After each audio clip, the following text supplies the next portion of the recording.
right? Just get, I don't care. They always give you a survey after what you learn. Nothing. Leave me alone. I'm not going to fill this out. How this card. Nobody ever wins those, right? Anybody won those ever? Nobody gets them on. Survey on good awards. I've never won. So, long story short, it reminded me, when he started bothering me actually, and it became a bullying because he kept bullying me every single class. I was reminded when my parents lived in Libya. I think my first introduction to comparative religion came out of Sheikh Ahmadiyya. I've been part of Sheikh Ahmadiyya, the Freud work for Dawah. I remember he had a debate in England with Anis Shorosh. By the way, he still is alive today. He's in America. He runs a Christian organization, if you don't know him. But a couple of years ago, for those who watched that debate and know what Shorosh is, he was convicted of fraud, insurance fraud, so he was in jail for a little bit. But anyway, I remember watching the video, and he was doing comparative religion, and my mind was blown. Like at 6 years old, I was watching this guy on a video cassette, and my mind was blown to smithereens. I couldn't believe a Muslim was taking a Christian apart in that manner. Like literally, he had everything to answer. So when my professor started doing that, I started thinking, what should I do? What should I do? And I was like, oh, Ahmadiyya, let's go. So I went back to Ahmadiyya, and then that's at the same time my parents' friends introduced my dad and my mother to Sheikh Maki.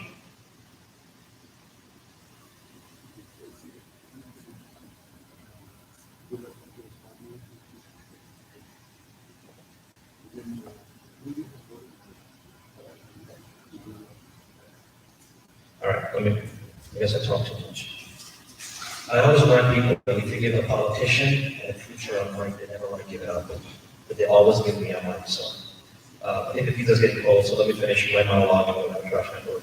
So my parents were introduced to Sheikh Maki. I remember the first time I listened to him talk, my mind was once again blown because it was the same ideologies I had in my mind, but they were having prophesied in front of me, right? Like I didn't have anybody to teach me about ideology. So that's where I got started on my path. When we have, Dawah Jamaats, the Jamaat that goes to Masjid and Muslim tell people what to do, maybe we're aware of the Jamaats that come out and do the work, right? They asked me, and I'll finish on this note, they asked me, what did you want to do in life? And this is going to be a punchline. I wanted to be a DJ. I wanted to have a club, a dry club, not an alcoholic club, a dry club, but I wanted to be a DJ in my life. So I was joking with them and tell them, I'm a different kind of DJ. I do Dawah and Jamaat, that's a DJ too. So Allah had a different path for me. Once again, I remind everybody before I finish the first set, is that we all are meant for a different cause. You need to find that cause. It's there. So I will stop at that. There's pizza. Go pick it up and come back to your seats, and we'll start after that, inshallah. So everyone.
We'll be back with you in a few minutes. So just keep watching. Thank you. We're still live.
Oh, yeah. Sorry.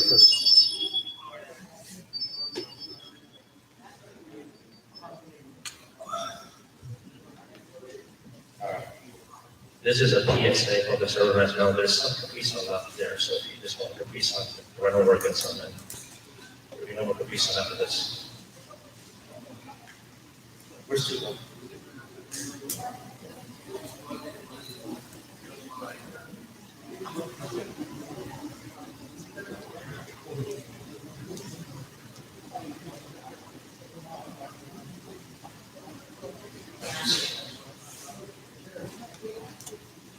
all get food?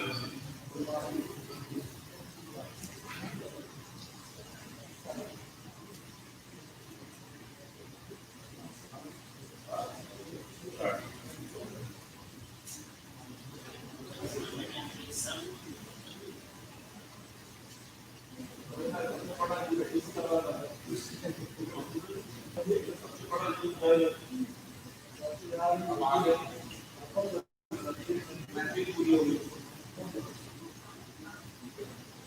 All right, inshallah, we'll get started. You guys can continue eating, I will stop eating, because I have to talk, unfortunately. Okay, so that was just a brief introduction for me. The introduction was necessary, so to speak, today.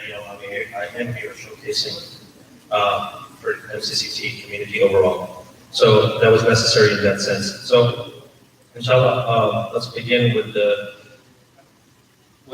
idea. So some of the questions might have been, why are we so focusing so much on the physical part of the youth, right?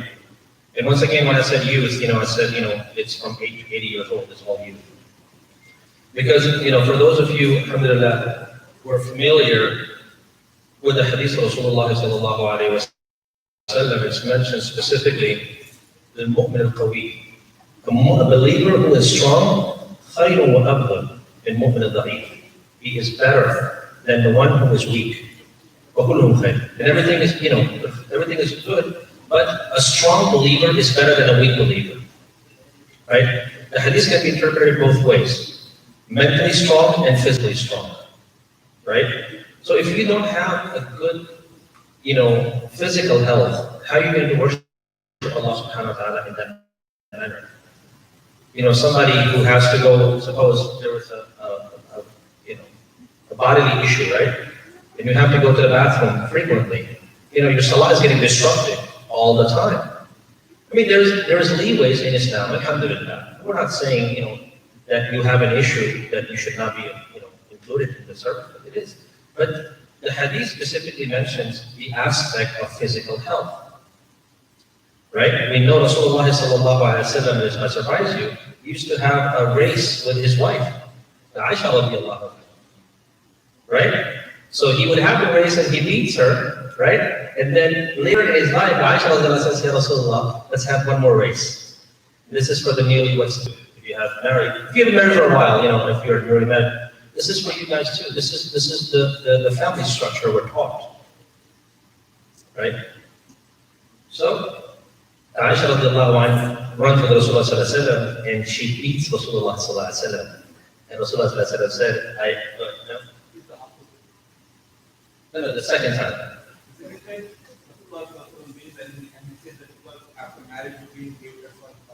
Oh, okay, sorry. Thank you. So she loses again.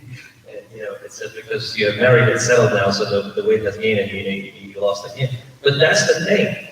This is the stuff that we see. It's mentioned in the hadith of Rasulullah. One day there was a traveling, there was young men who were doing acrobatics outside the masjid. The masjid of Nabi Rasulullah. And Ishaa radiallahu anha said, Ya Rasulullah, I want to see it. So she stood behind Rasulullah sallallahu alayhi wa sallam, and she parked her chin, mashallah, on the shoulder of Rasulullah sallallahu alayhi wa sallam, so she won't get tired, right? So she's standing on the shoulder of Nabi Allah subhanahu wa ta'ala, like this, so she can watch the games. And Rasulullah sallallahu alayhi wa sallam, standing there for a long time. And and she doesn't realize that he's tired. So eventually he asks, "Are you done, Aisha?" She says, "No, I want to watch more." And then he asks again, and he finally says, "I am tired. You're not tired, but I am tired now because I'm standing here for you." So the physical aspect is part of our deen, right? Hadith mentions Rasulullah sallallahu alaihi wasallam said, Jibreel came one day to Rasulullah sallallahu alaihi wasallam, and Rasulullah said, Jibreel, I feel a little lazy, a little down. Jibreel mentioned, Ya Rasulullah, you should do some fast walk. We're not talking about running. We're not talking about, like a slight jog. And that will help you in your affairs. So the physical aspects of our deen are important. We cannot discount these theories. Oh, mashallah, it's a hadith, okay, jazakallah. We cannot take one hadith and leave the other one, right? We can't do that. You take what you like and you leave what you don't like. That's not the sunnah of Rasulullah sallallahu alayhi wa sallam.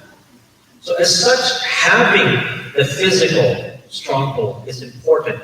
Today, I think Brother Muhammad, we were talking before the event, we talked about mental health. The big tagline is mental health today. I think they put this in a very bad spot. Everybody's getting blocked. I can't see anyone. Okay. That's okay, I'll move. So, I wasn't talking about it either, so you're fine. Okay. If you want to move on this side, so you guys can see. You want to move? Okay. So, mental health is the new frontier right now, right? But Islam took care of mental health long before that, right? What did Islam come for first time? The community, right? It came to destroy individualism. It became a brotherhood. What do? You come to masjid 5 times a day. You see Brother Mansur, you see Brother Nawaz, you say Assalamu alaikum, wa alaikum salam, how are you? You exchange some pleasantries, you shake hands, you embrace each other. You ask him, everybody good at home? He says, alhamdulillah, how about you? There you go, you met somebody, right? And you go your way. And then if something happens, the brother's not there for several days, he says, yeah, I'm busy, alhamdulillah, no worries. Or if he's sick, he'll tell you. So that's how you take care of your community. So Islam is that part. But the scientist tells you today, I'm coming back to the physical health of the part, the scientist tells you today that 15 minutes of light cardio, we're not talking about hard cardio, light cardio stimulates your brain so you are in depression. Right? Last night whoever watched it, we talked about the same things. So it is important for us to have those activities. Right? I think with them at that time. I mentioned last night, in Quran, it mentions when they stand for their prayer, they stand lazily, right? And most people say, oh, maybe they didn't want to stand in the prayer, that's what it means. My interpretation is, the Zoom camera. My interpretation is that when you stand in your prayer, your posture should be proper. Right? You are in meditation. If you want to stand in prayer, you stand a proper, your body should be properly aligned. Alhamdulillah, we have everybody today who starts and demonstrate. This is how we pray Salah. What are we doing? I have no idea. Well, what is this? Slouching. It's slouching. You are actually hurting your body now. Allah subhanahu wa ta'ala He did not make a salah for you to get hurt. So you stand in a proper gesture, you pull your shoulders back, and you stand up straight. And that's how you do it. Alhamdulillah, you see a lot of, not this youth, I haven't seen any of you guys, but majority of the youth I see in my community and when I travel, this is how they do ruku'ah. What's wrong with your back? You're 15 years old, mashallah. You make a proper ruku'ah. It is mentioned in the hadith, Rasulullah used to make ruku'ah, his back used to be straight. So the health aspect that's covered in Islam is crucial. And we need to look at these issues from a different lens. Right? As I mentioned last night, and I'll say it again, just because you dangle in front of your kids the Jahannam and Jannat, toys, it's not working. It will never work. You need to teach them how to love their religion from a different perspective. The Jannah and Jahannam is there, no denying that. Alhamdulillah. We believe that. But we need a different approach to make sure the Jannah and Jahannam is understood as well. So in that aspect, I think we need a different approach on these things. But,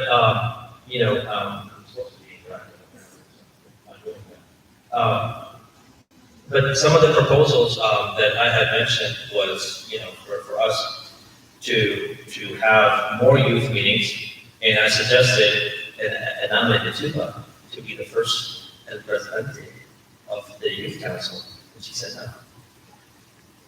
So I think we should have a youth council in FCCT, right? Just like you have a FCCT board, there should be a youth council or a board for their affairs, where they can talk and tell you guys what they want to see, what makes the most impact. But those are just my ideas. I see some fresh faces. Brother, you. Yes, please. This is supposed to be interactive. I can't speak forever. I love to speak, believe me, I love to speak, but I can't do that forever. So if you stand up, please introduce yourself. So that we define youth from 8 to 80 years old. 8 से 80 साल तक के बच्चों सब included है. No, you came to listen, but I came to listen to you too. Well, you have to just introduce yourself. My name is Latif Muhammad. Brother Latif, Assalamu alaikum. Originally from India. MashaAllah. Lived in Dallas for 18 years. MashaAllah. 6 years ago. Okay, so you moved before Yasser Qadi got there. Yeah. Okay, I'm good at that. What side of the list? North or south? Central. Central. They're building a brand new one in the north now, right? North Dallas, MashaAllah. We're allowed to help them out. Okay. And by the way, Yasser Qadi used to be in Memphis, which is 2 hours from me. So we have traveled to meet Yasser in, a great guy, by the way. If you're meeting personally, he's a really, really nice person to do. Okay. Do you have suggestions for the youth? Being in Dallas, I mean, you've seen a lot of things. Yes, I can see a lot of things. My ideas are a little bit different, so I just wanted to hear. And So when you were not here when I said this is a safe space. Nothing is wrong that's said tonight, so please enlighten us. my question is, what are we trying to achieve with this youth council? Are we trying to get Muslim children to come to the masjid? Okay. I mean, what is the purpose of it? So the youth council was just the last thing I just mentioned briefly. I think, am I supposed to tell them? Go ahead. Okay. You said So, it's a safe space. I'm sorry? You said it's a safe space. Okay, so I don't know if you had heard me clearly before. I'm here showcasing for MCCT board and the community overall. That means I'm here for a job interview, and this is my interview. Okay. What MCCT hopes to achieve is to bridge that gap between the generational gap that we see exist. Although I am not that young, I might look young, I'm not that young, but I was born and raised, let me correct myself. I was, part of my bringing up was in the US. I think I mentioned that recently. So as part of that, I can relate to a lot of the issues that we're going through. Okay? In that sense, that's the bridging of the gap that we're achieving. I come from south of the US. In the south, we're known as the Bible Belt. So there's literally a church on each street corner, just like you have a Circle K on each street corner here. Right? In that essence, they never push religion outright on the youth. Right? My daughter runs cross country, not track, but cross country, so like, 1 mile or, a 3K runs, or it's a half a K, or 1.5K now. So we attended one of her races through her public school, right? It was a group meet where all the schools in the area were present to have a race. When we got there, we found out it was run through St. Mary's, which is a Catholic school in our city. So before the race even started, the guy took the mic and he said, okay, we're about to start a race. Let's all pray together. Okay? But you're here to run the race, right? Why should you pray? Because I said so. So they prayed together, and he did his prayer, whatever it was, I'm not going to mention it. But it did it, and then they ran. Right? So that part of the religion is imprinted on their brain. Okay? How many of you seen football games in Tucson? high school football games. Apparently, you guys seen everything, mashallah. You seen one? Who said who raised their hand here? Right? What do they do before the football game starts? They get in a huddle, right? They put their knees down and do what? Hold hands and do what? Well, not that, but they on the ground, on the play field, they sit down, one knee down, and they hold hands and they pray. Right? So what I'm saying is the answer, look, what I'm saying here to you today is you have tried every other method. Right? And personally, I don't believe that I'll say it a little bit so you can understand more. And it doesn't work all the time. You know? The method is out of the game. And I mentioned, I say this in sincerity, I'll tell you why. Please don't take it the wrong way. I've probably gotten more beat out than anybody combined in this room, I can guarantee you that. Right? And I still didn't become a doctor. You follow me? What does the Quran say? رَبِّي أَرْحَمْهُمَا كَمَا رَبَّيَانِي صَغِيرًا. You never had raham on your kid, how is he going to have mercy upon you when he grows up? You need to change the equation. The equation you've been trying for centuries is not working. For the last 15 years, the same equation you've been trying over and over and over again, and it has not worked so far. So what do we need to do about the equation? You know, I think it's, I don't know if I said it, but it said, keep doing the same thing and expecting different results is called insanity. It's associated with whether you never said it or not. So that's the issue. So are we concerned about today's children? They view of religion, is that what it is? It is. Think about it this way. The religion is not just salah and kalima, right? It's much more than that. But have we attempted to explain to them, if you were here last time, you probably would have enjoyed it, how many, okay, this is for the youth, not, or even the adults. How many of you heard the word baptism? Right? So if you have heard. Somebody said here from here, baptism? Well, not you, sorry. I'm missing part of not asking you. In the back row. Right? Raise your hand for a second, please. Okay, if I asked you a question, and this was asked to me at a Catholic school by a student, do you have baptism in Islam? Anybody who knows the answer, don't say that one. You, sister. The black, your black shoe. Yeah, sorry. We don't have baptism in Islam. Can't. Okay, that's what she said. Okay, somebody else. Do we have baptism in Islam? Too bad, no, not you. You're not youth. I asked youth. That's why I said, if you know the answer, I'm not asking the older people. Sorry. Back row. Back row. You're scared of what, baptism? Or me? Which one is it? I'm confused.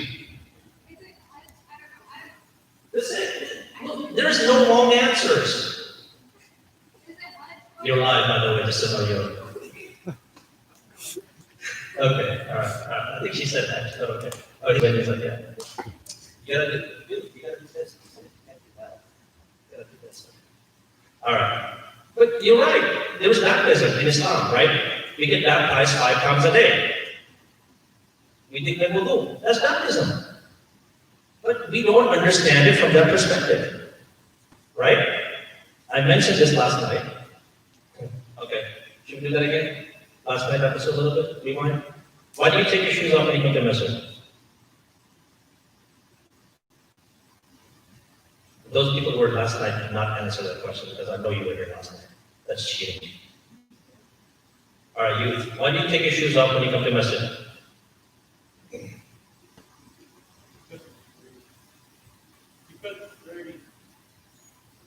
You're allowed to pray with your shoes. When I'm traveling, I pray with my shoes on at the airport all the time. I don't take my shoes off. Allah has told Rasulullah the whole earth is a masjid for you. Pray anywhere you want to. I know I'm throwing curveballs now.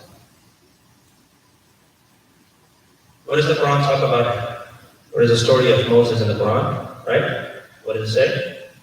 Allah subhanahu wa ta'ala tells Moses, take your shoes off, you're in the blessed valley of Tuwa. Did you know the same verse exists verbatim in the Old Testament as it is? So when we have open house in our masjid, we explain to these folks that are visiting us, you gotta take your shoes off because Allah told Moses to take his shoes off because it's a blessed place. So take your shoes off. What does that do? If I tell a white person or a Christian person that thing, what does it do? Come on, man. It's not rocket science. What does it do? It's an icebreaker, right? What do you have? Now you have something to connect with, right? As one of my sheikhs says, Sheikh Salman Mola says, peer pressure makes peer pressure. So you now have an opener, right? You break an ice, you talk to somebody, and you can have a cordial conversation. All right. No, not that reason. Thank you. Thank you, sir. I appreciate your honesty. I can tell you it's for me the same thing. Because when I'm praying in public, especially in an airport, I can get away with ruku and standing up, right? I can get away with all of those things. And even sitting on my knees. I can get away with all of that. It's the sajda that scares the crap out of me. Because then they would know, oh man, there's another Muslim with a beard. Right? So that's the issue. But then you ask them, in the Bible, it's mentioned the story of Ishaa when he was running away from the Romans. So he got together with his Khatierah, with his companions, and he went into the Garden of Gethsemane. And it mentions he went to the garden and he told his companions to watch over the gate so nobody gets remembered. And it mentions he walked a little further and then he fell upon his face and he cried out to his Lord, Lord, pass this cup from me as not I shall, as thou shalt. So what was Jesus doing? You think he tripped and fell on his face? No? You think he was doing push-ups? What do you think he was doing on his face? He was making. Thank you. Somebody finally, thank you, sir. Yes. I love you. Thank you. I don't have candy to get out, sorry. Thank you. He said he was making dua, right? And what do we know? What is the closest person is to his Lord? When he's making a sajda. So he was making a sajda. Now you have something to compare to, right? Did I take anything away from your deen? Asking you. Did I take anything away from Islam? No. Did I add some value to know that you're not the only one making sajda? That's what we're talking about. I'm not saying I should come and teach you something. I'm just saying we need to readjust the lens a little bit and have those conversations that we don't have. This conversation we're having here, and I appreciate, once again, MCCT board for inviting me out here and doing this, honestly. I have offered to teach comparative religion class to masajids in my area, in 60-mile radius. I told them, you don't have to pay me a dime. I will travel to your masjid on my own dime, no gas. And they all say, no, we don't want to. What are you afraid of? Are you afraid of that you're not a good Muslim? Is that's why you're afraid? Or are you afraid that your kid will learn something different about his religion? And I think those are the conversations we need to have, honestly. Right? And I'm just saying it out loud. I'm just not, making it about you or me. But I think we need to manage the equation. And I mentioned this before that. And I'll mention another version of the same story. In my own community, I'm called disco Maulvi all the time. We know from Pakistan, India, what disco Maulvi means. And I look at them all the time and I'll tell them, I don't care, you can call me whatever you want to call me, that's not my problem. But don't come to me and tell me that your son or your daughter is not going to leave Islam because you didn't have time to teach them differently or you didn't let them come to somebody else and ask a question. I can guarantee you, every one of the youth right now, if I kick all the adults out, they will have 50 questions for me. I can guarantee you right now. But they don't want to ask in front of you because then they know that you know what questions they have. And I'm not saying that I know better than you, These are your kids. From the minute they grow up in the house with you. I'm here to offer them a safer outlet. The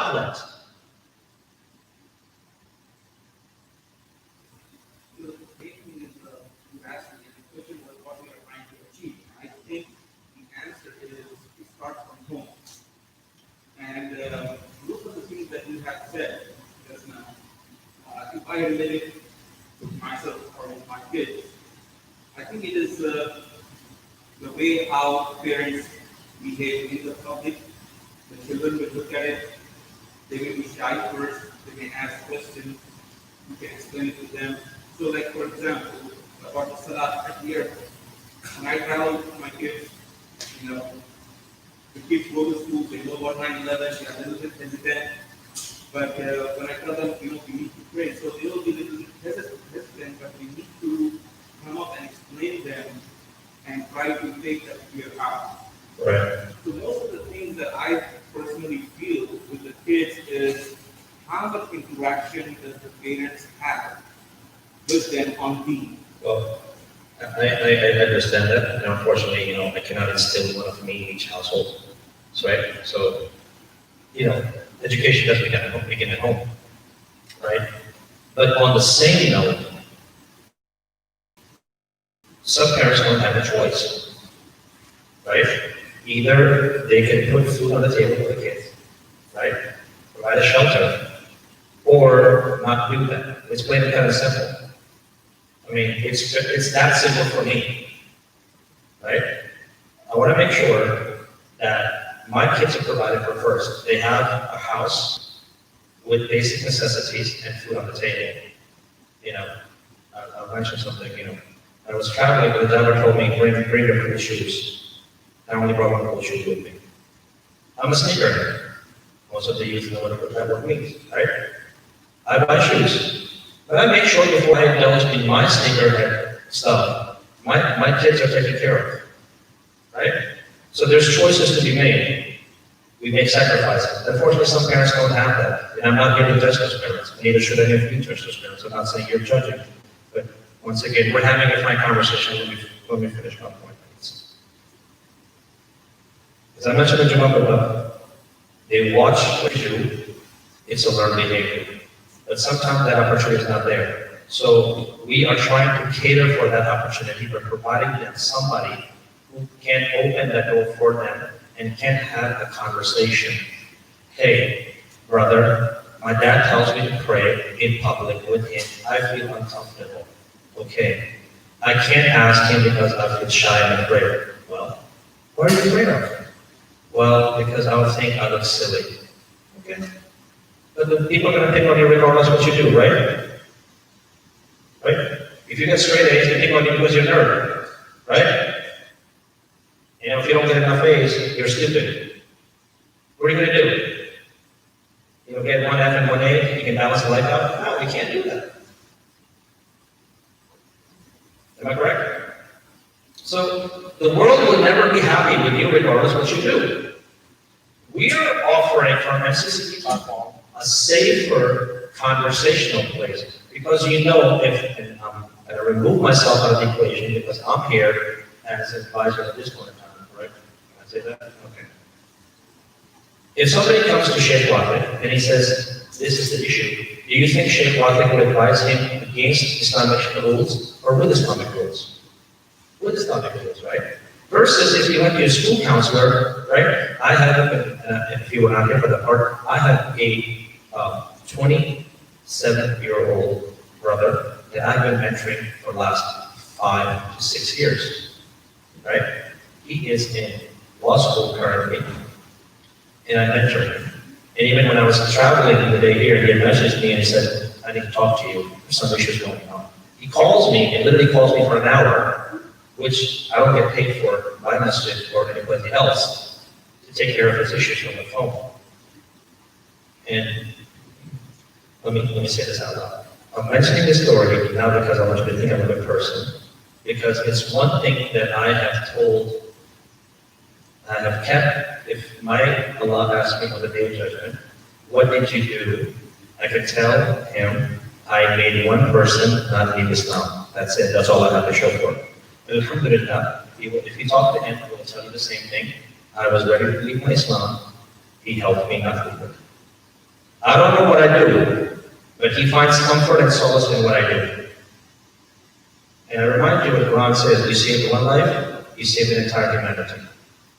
That's it. I don't care.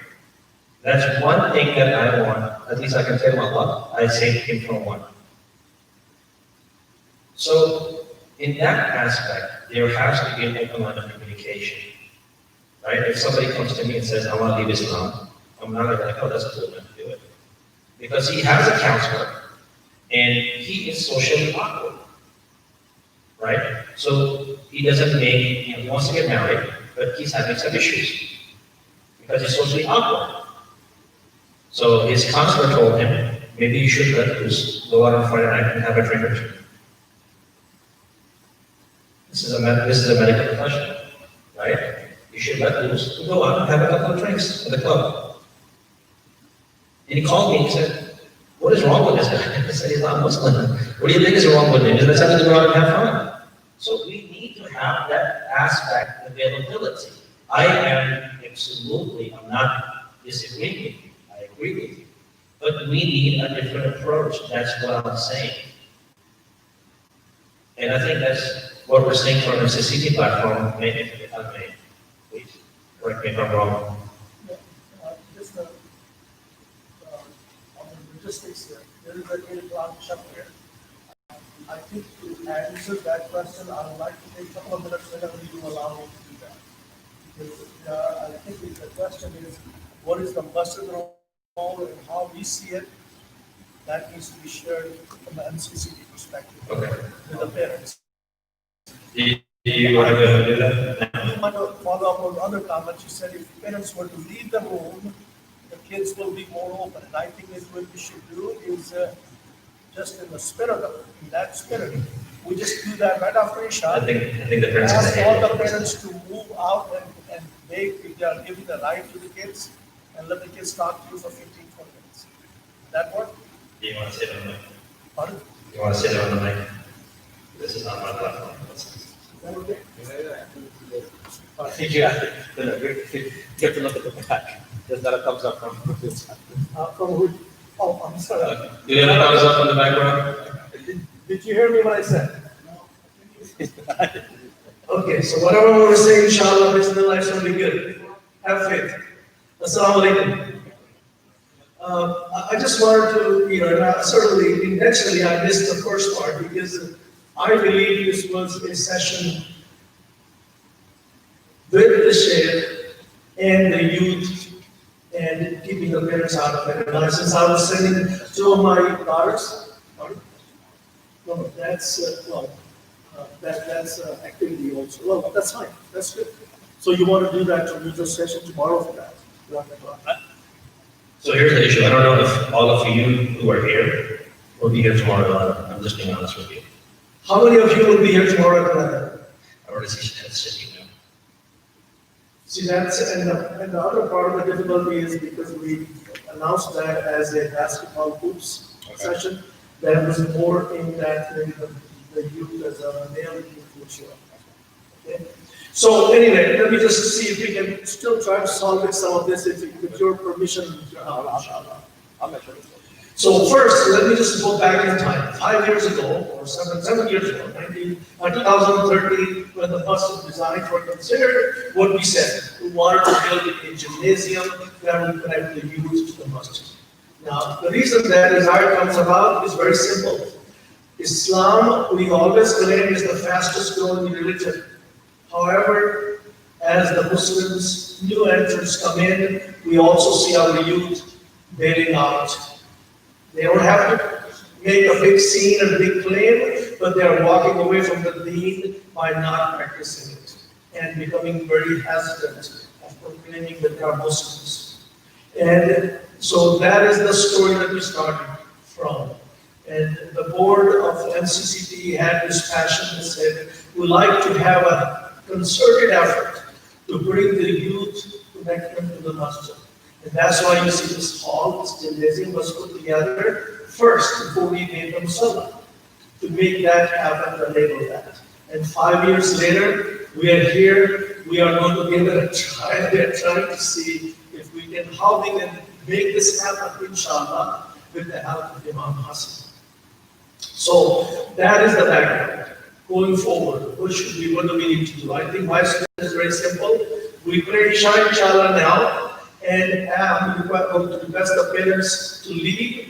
And of course, he can repeat that tomorrow also, because the youth will be here and whatever, interaction they have. That's wonderful. But the ones who cannot come in, and I certainly see a lot of young ladies here, I think they should have an opportunity to talk to the Sheikh unhindered and not screened by the parents. So if you agree, how many of parents do not agree with my suggestion or request? You do not agree. I would like to sit down and talk to you for a minute before, right after Isha. That's my brother, sit down. He's objecting as a brother. Objection, inshallah. So anybody else?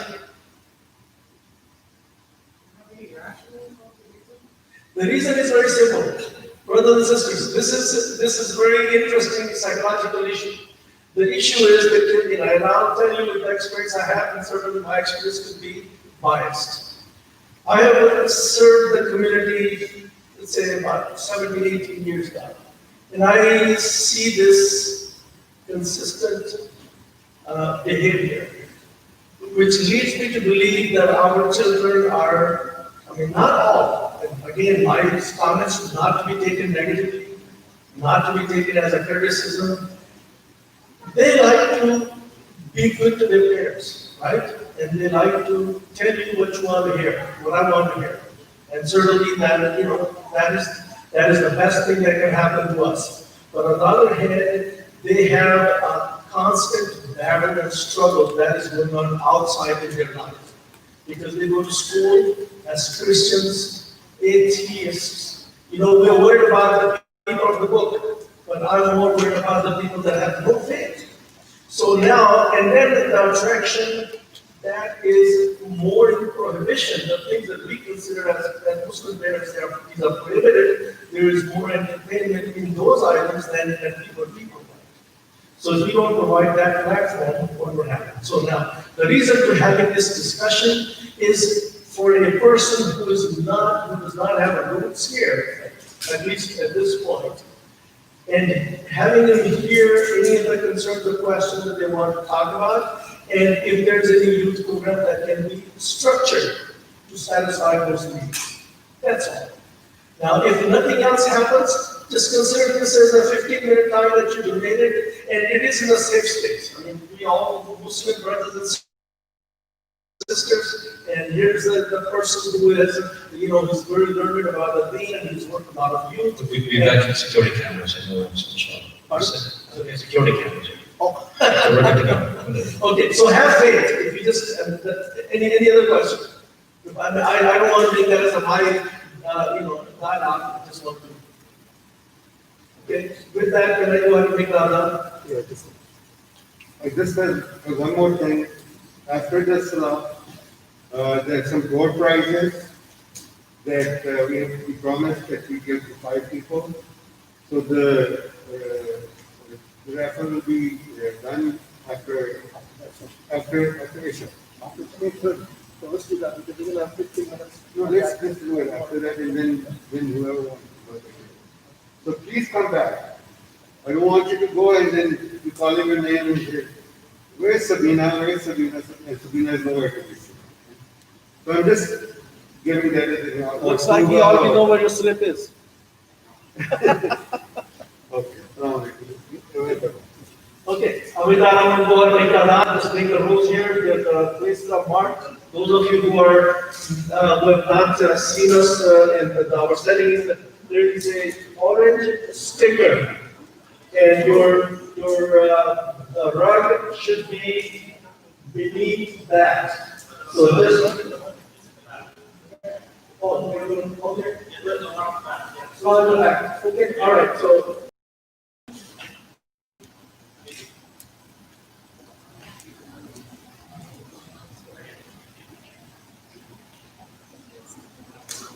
Allahu Akbar, Allahu Akbar,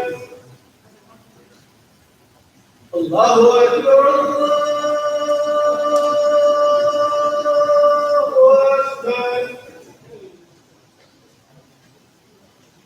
أشهد أن لا إله إلا الله أشهد أن لا إله إلا الله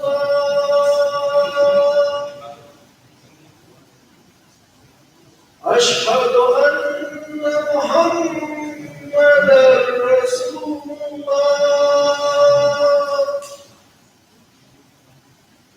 أشهد أن محمدا رسول الله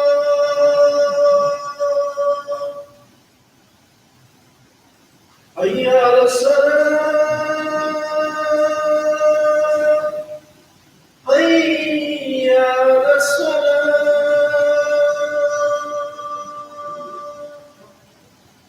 حي على الفلاح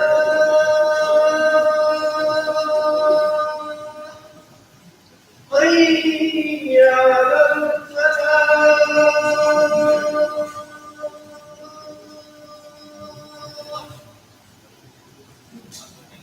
الله أكبر الله أكبر لا إله إلا الله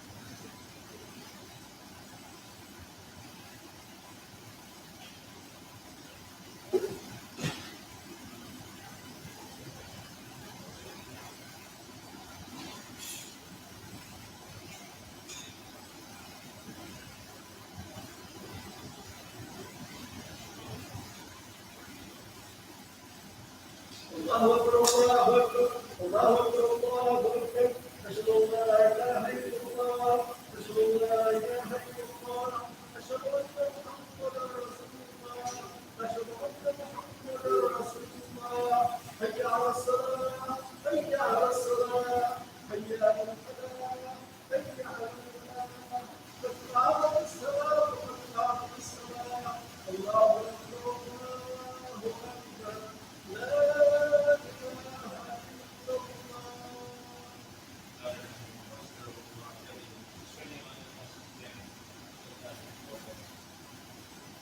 الله أكبر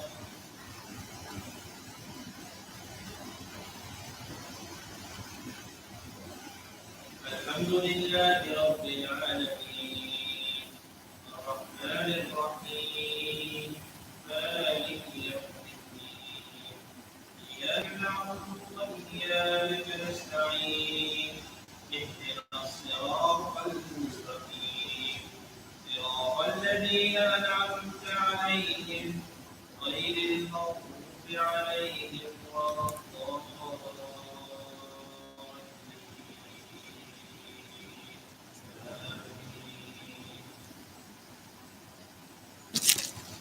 إذا السماء انفطرت وإذا الكواكب انتصرت وإذا البحار سجرت وإذا القبور عثرت علمت نفس ما قدمت وأخرت يا أيها الإنسان ما غرك بربك الكريم الذي خلقك فسواك فعدلك في أي سورة ما شاء ركبك كلا بل تؤثرون بالدين وإن عليكم لحافظين كراما كاتبين يعلمون ما تفعلون إن الأبرار لفي نعيم وإن الفجار لفي جحيم يصلونها يوم الدين وما هم عنها بغائبين وما أدراك ما يوم الدين ما أدراك ما يوم الدين يوم لا تملك نفس لنفس شيئا والأمر يومئذ لله. الله أكبر.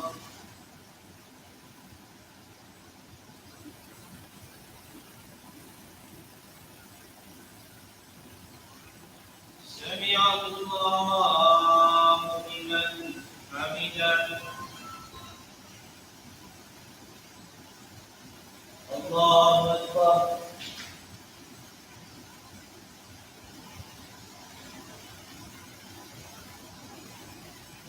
الله أكبر.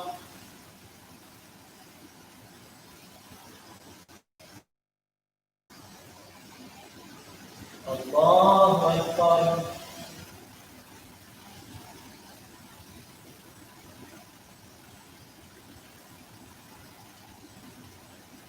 الله أكبر.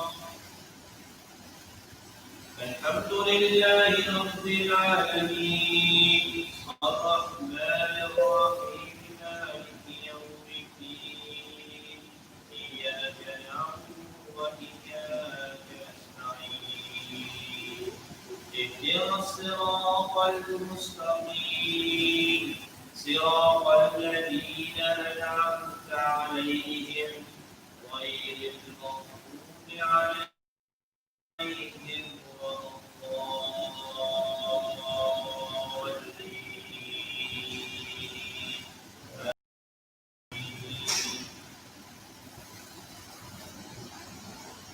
والشمس وضحاها والقمر إذا تلاها والنهار إذا جلاها والليل إذا يغشاها والسماء وما بناها والأرض وما طحاها ونفس وما سواها فألهمها فجورها وتقواها.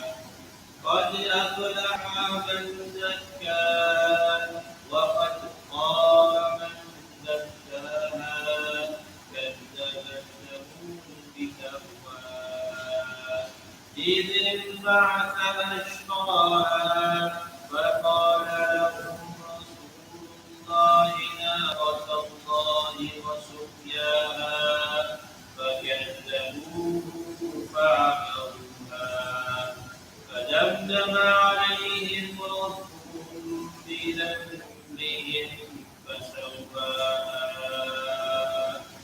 ولا يخاف عقباها.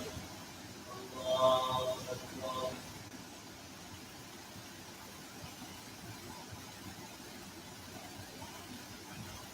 سمع الله لمن حمده. الله أكبر.